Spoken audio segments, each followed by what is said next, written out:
ولقد كذب أصحاب الحجر المرسلين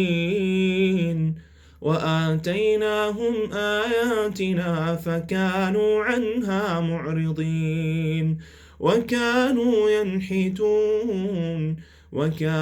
ينحتون من الجبال بيوتا آمنين فأخذتهم الصيحة مصبحين فما فما أغنى عنهم ما كانوا يكسبون وما خلقنا السماوات والأرض وما بينهما إلا بالحق وإن الساعة لآتية فاصفح الصفح الجميل إن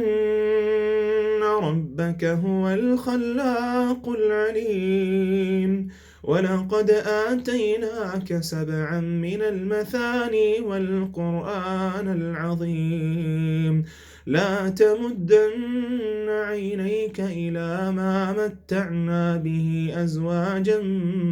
منهم